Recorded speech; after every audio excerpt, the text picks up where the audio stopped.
I can't feel anything, I can't move, I can't talk. And the midwives look scared and they're shaking me saying, Monique, wake up, stay with me, Monique, stay with me. And at that moment I realised I was going to die.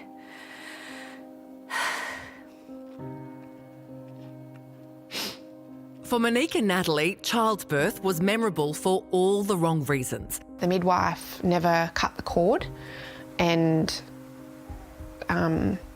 took her away while still attached to me, which was horribly painful. Natalie had planned to have her first baby at Wagga Base Hospital. She'd flagged a potential problem. I have a spinal condition, an autoimmune condition that affects my lower spine. Epidurals probably weren't going to be an option for me. So my plan with the anaesthetic team was that if I needed pain relief, that I would be given remifentanil through a drip. Natalie's contractions started at 4 a.m. and eventually the pain became too much. When I asked the midwives for the pain relief, I was told it's not available and they don't use it there in the hospital. Natalie was told she could only have an epidural despite her birth plan. So then they attempted the first epidural with fail and a lot of pain. So half an hour later, they tried again. The epidural failed again. It was just horrific. She was right on my spine, so with every contraction it felt like my spine was breaking. The empowerment was taken away from me. I felt like they were looking down on me for asking for pain relief. During the labour, a clinician attempted to get a reading on the baby's heart rate with a probe. It was very painful and there was a lot of blood. And it got to the point where my mum had to stand up and tell them to stop. Just before I went to give birth, that's when the head of anaesthetics came in and said, oh, she would be the perfect candidate for remifentanil. We should get that organised. And I almost laughed at that stage, like I just was so done. Natalie gave birth to a baby girl but says the midwife failed to cut the umbilical cord. I could feel the tug as they went to pull her away, and all I got was a oops. I ended up having to stay in hospital for 5 days with a infection, which I believe was from them taking her away and basically pulling the placenta off my uterus wall. There is 1 in 3 women who experience birth trauma and 1 in 10 women who experience obstetric violence. Hazel Keedle has authored Australia's largest study on birth trauma. A very pervasive form is obstetric violence, which is the mistreatment of women by a healthcare provider. That can be a nurse, midwife, doctor, anyone during that perinatal period. Last year, more than 30 women detailed allegations of clinical incompetence and human rights abuses at Wagga Base Hospital.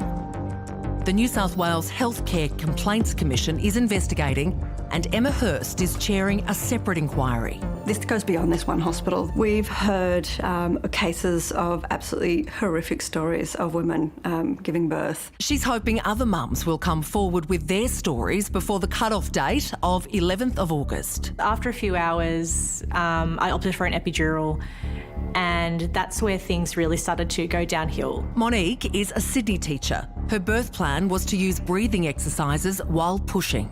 Once I began pushing, I had this midwife next to me who began screaming at me, saying, no, you're doing it wrong, hold your breath and push and push. So I did as she said, and I held my breath and I pushed and I pushed. So at the final stages, I was exhausted, and my obstetrician turned to my husband and said, the baby's stuck. I relived that moment quite a lot because at that moment, I feel like I relinquished all my trust and control for them. The medical team used forceps to deliver Monique's baby. I had this moment of just euphoria of thinking, oh my gosh, I've done this. Like, I can't believe we actually did this. And then I became really cold. A medical emergency was called and Monique was separated from her baby and rushed to theatre. So I had a moment where everything became really clear. And I thought, I got to give my son his name. I got to find out he was a boy and I got to hold him. And my husband's going to be a great dad without me. It's going to be okay. If I die, it's going to be okay.